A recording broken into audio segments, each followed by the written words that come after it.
Howdy, gang. Thanks for tuning in for another Cruise with Smooth.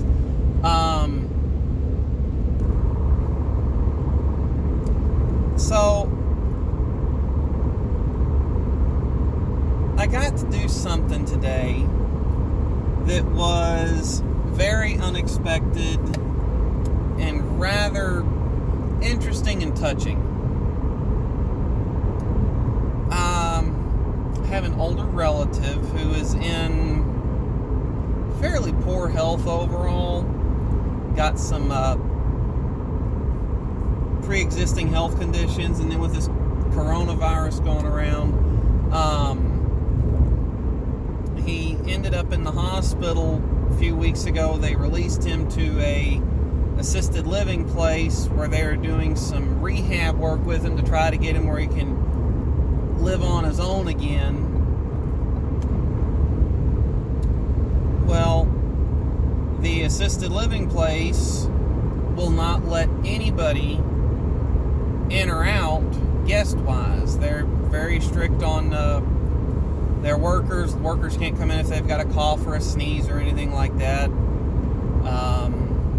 They're not letting any guests in or out. Workers are having to monitor their interactions because they work with the elderly.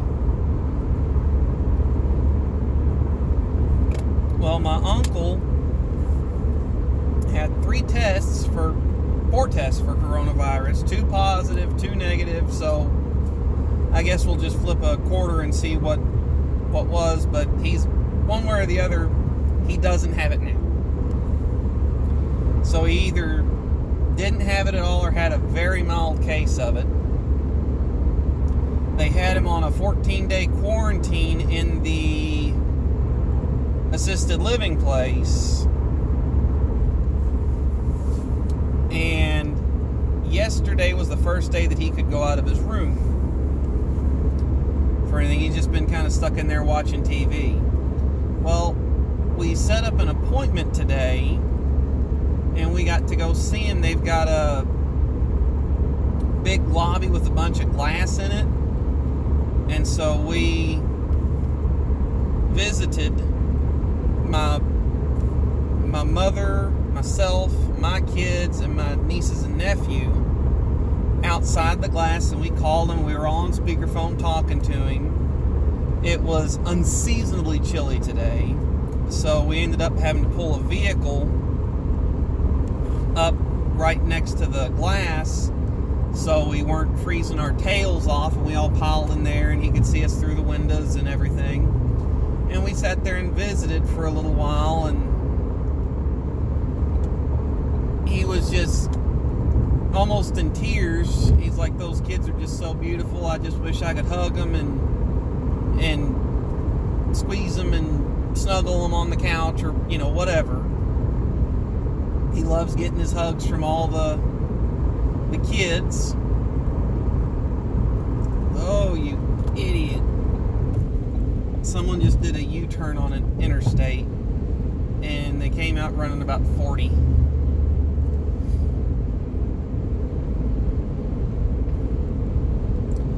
But anyway, I guess the reason why I'm saying all that is just to say you don't know what you're going to miss till you don't have it no more, and just don't take the tiny things for granted. There's a ton of stuff that I would enjoy doing with my wife, with my family, with my kids during this time of lockdown to pass the time while I'm off work. And none of it's expensive stuff. Going to parks and watching the kids play on the playground, playing on the playground with the kids, stuff like that. I just enjoy doing it. Can't do none of that. All of the playgrounds and pavilions locally have been roped off by local law enforcement, which I get. But there's a ton of stuff that you just can't do right now. But I hope that when all this is said and done, that we don't take the things that we get to do or we can do anytime normally for granted. Another thing that I'm hoping for is something of a 9/11 moment that lasts a bit. September 11th and 12th and the weeks and months following, there were no Democrats, there were no Republicans, there were no libertarians, independents, moderates, socially conservative, socially liberal, fiscally conservative, communists, capitalists, socialists, democratic socialists. There were Americans in this country. Everybody took what happened at the Twin Towers, the Pentagon, and that, I want to say it was Allentown, Pennsylvania field. Don't hold me to that. I apologize if I'm wrong. But everybody took that so personally. And so I remember the night that happened, everyone was saying that fuel was going to jump up like 2 to 3 times the price of what it was at present. So my mom, sister, and I jumped in the car later that evening, went to the gas station. Everybody else had heard the same news at the same time. Everybody else had the same idea. Everybody was filling up all their cars and gas cans that they had. It seemed reasonable.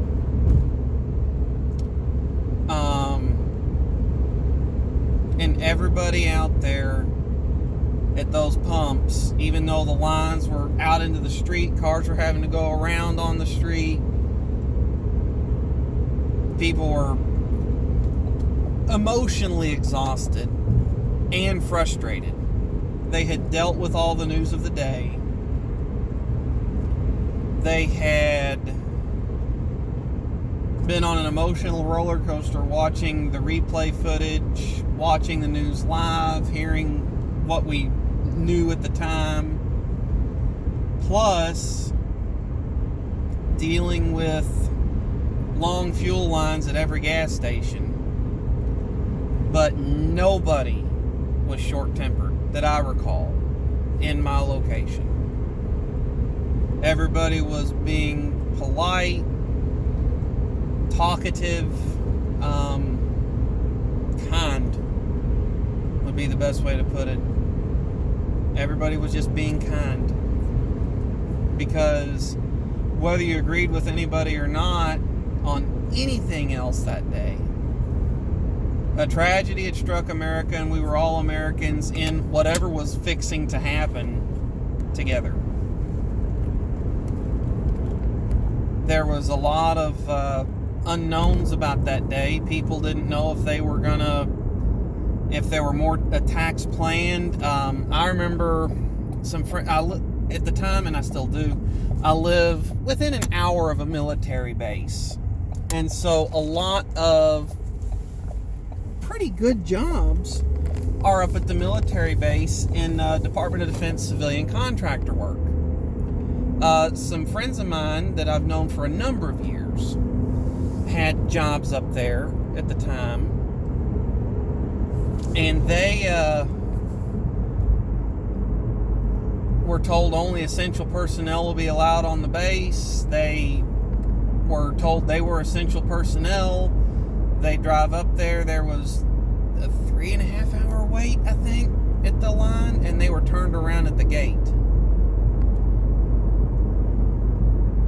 So, and people were concerned about other attacks, or attacks on anniversaries, attacks later that week.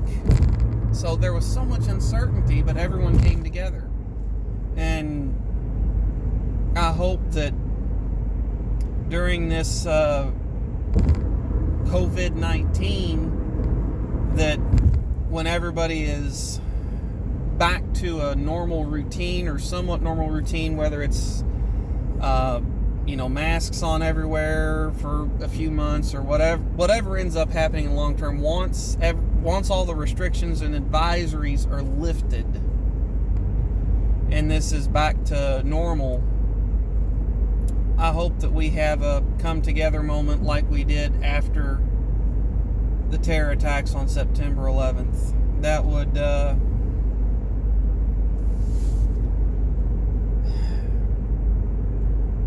it would be a good thing, but it's sad that it takes something of this magnitude to even get talking that way.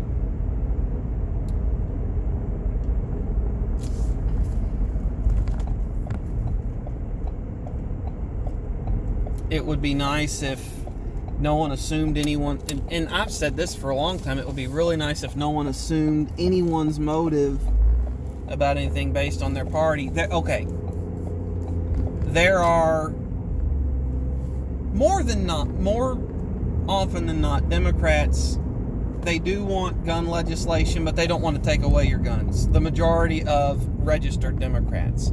There are Democrats, typically those that have never been around guns, that know nothing about guns as far as a semi-automatic, automatic, a bolt action, a shotgun, whatever, that want to take guns of law-abiding citizens. Now, that's my opinion, but that's a thing.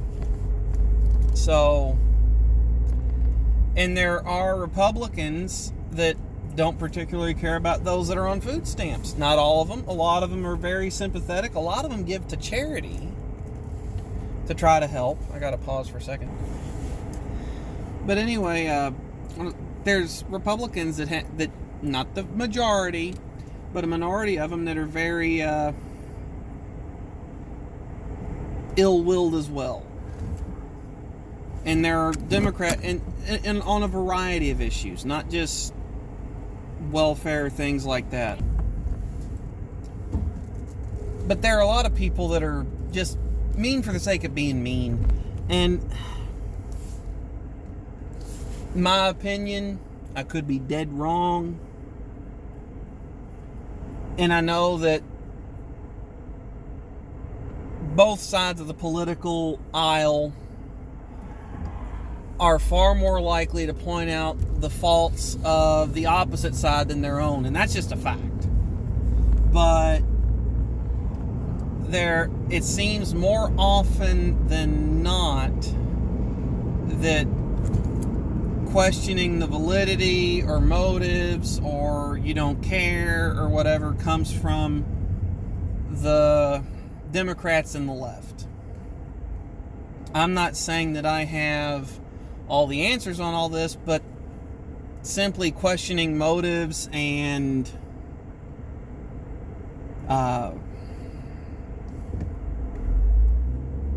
putting bad intent on somebody doesn't fix anything. That makes you a big part of the problem and no part at all of the solution. That goes with deplatforming. In my opinion, if you have people that are having legitimate conversations, and I don't care if I agree with you or not, that's a good thing. Ideas are a good thing. I'm stealing that from Joe Rogan. And people getting taken off platforms, getting their banks and PayPals and social media deleted because of things that the platforms just don't agree with. Steven Crowder got demonetized off of YouTube. He didn't get taken out, but he put some content out that was, and I quote, borderline, but not violating any rules. They just demonetized him. And it turns out that was the best thing for his view count. Didn't do anything for it. Well, also it pushed a lot of subscribers his way to his pay site, Mug Club. And Alex Jones. Say what you want about either one of them. There are a lot of things about both of them that are out there that are not factual. Plain and simple. There are a lot of things out there about them that are factual. But they have definitely put up with a lot of baseless attacks on their character to do what they do. And they've been, let's see, Alex Jones got taken out of PayPal and a bunch of other platforms, as well as like YouTube. All the social media got taken away like within 24 hours. So, anyway, pause.